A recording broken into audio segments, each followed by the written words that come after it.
Welcome to my YouTube channel HBSC tutorial. और आज हम डिस्कस करेंगे वेपर कंप्रेशन रेफ्रिजरेशन साइकिल। तो रेफ्रिजरेशन साइकिल में 4 मेजर पार्ट्स होते हैं: compressor, condenser, expansion device and evaporator. तो इन चारों पार्ट्स के बारे में मैं बताता हूँ। बेसिक कंप्रेसर का जो वर्क होता है, कंप्रेसर के मेनली 2 फंक्शंस होते हैं। एक तो रेफ्रिजरेंट फ्लो क्रिएट करना पूरे सिस्टम में, एंड दूसरा होता है प्रेशर क्रिएट करना। एंड डिफरेंट टाइप के कंप्रेसर होते हैं जो कि एक एक करके हम दूसरे वीडियो में डिस्कस करेंगे। एंड नेक्स्ट है हमारा कंडेंसर। कंडेंसर के 2-3 फंक्शन होते हैं। जैसे इसमें कंडेंसेशन होता है, जब कंडेंसेशन होने की वजह से वेपर लिक्विड में चेंज हो जाता है। और सेकंड यहाँ हीट रिजेक्ट होता है एटमॉस्फेयर में, क्योंकि कंडेंसर पाइप जो होता है उसका टेम्परेचर हाई होता है एंड एटमॉस्फेयर का टेम्परेचर लो होता है। एंड हमारा एक हीट ट्रांसफ़र का रूल है, heat always transfer from high temperature region to low temperature region, जिसके वजह से यहाँ पे गैस लिक्विड में कन्वर्ट हो जाता है और लिक्विड में कन्वर्ट हो जाता है। एंड फाइनली जब कंडेंसर के लास्ट में जब जो लास्ट पाइप होता है वहाँ से हमारा लिक्विड निकलता है। एंड नेक्स्ट हमारा होता है एक्सपेंशन डिवाइस। एक्सपेंशन डिवाइस का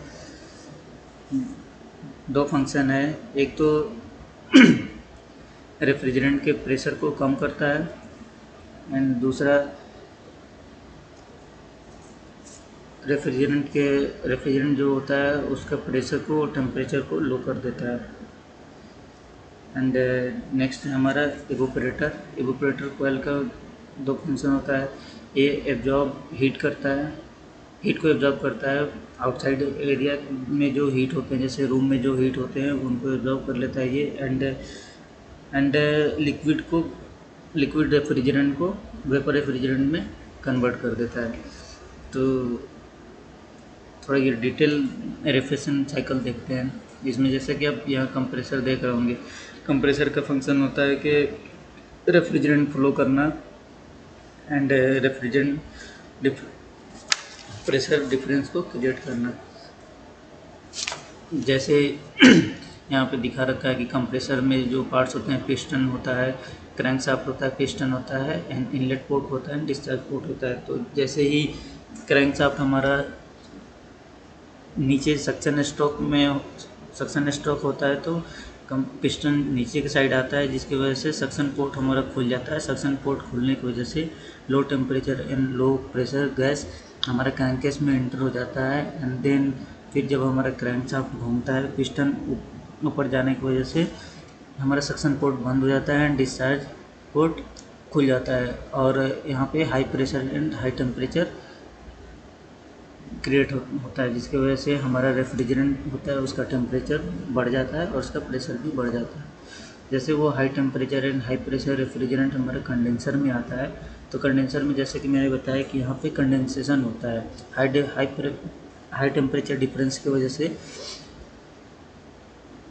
वेपर रेफ्रिजरेंट लिक्विड रेफ्रिजरेंट में चेंज हो जाता है और उसका टेम्परेचर कंडेंसर प्रेशर हाई रहता है और उसका टेम्परेचर लो हो जाता है। एंड देन ये रेफ्रिजरेंट हमारे फिल्टर में आता है। तो फिल्टर का जो मेन बेसिक वर्क होता है वो मॉइस्चर को एब्जॉर्ब करना होता है एंड देन रेफ्रिजरेंट को फिल्टर करना होता है।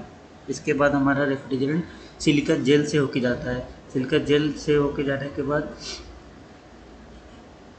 जिसकी वजह से हमारा 100% pure refrigerant, liquid refrigerant capillarity मतलब एक्सपेंशन डिवाइस में जाता है। एक्सपेंशन डिवाइस का मेन बेसिक वर्क मैंने बताया था। जैसे ये क्या करता है कि रेफ्रिजरेंट के प्रेशर को कम कर देता है एंड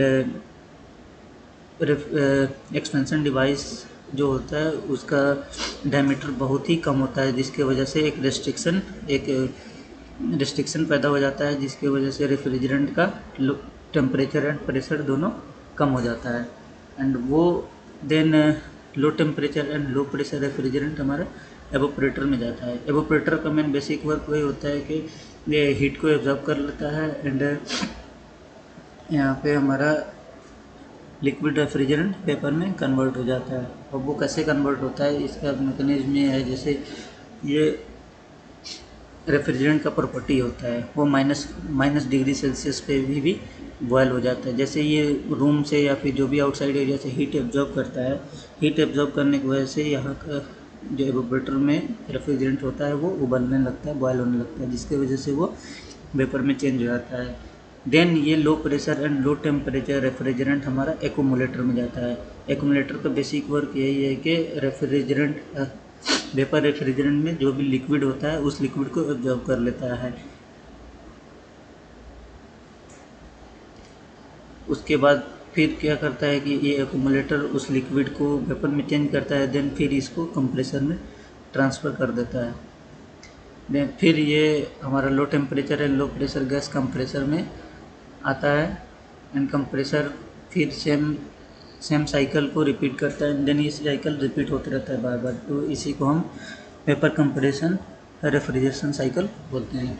अब कुछ लोग आप लोग सोच रहे होंगे कि इसका यूज़ कहाँ कहाँ होता है, इसका एप्लीकेशन क्या क्या है। तो इसका एप्लीकेशन जैसे ऑल टाइप के रेफ्रिजरेटर जो फ्रिज होते हैं उसमें यूज किया जाता है, जैसे सिंगल डोर, डबल डोर और window air conditioner, split air conditioner, package air conditioning and central air conditioning, D freezer, ये इसके एप्लीकेशन है। एंड बहुत सारे एप्लीकेशन में इसका यूज किया जाता है।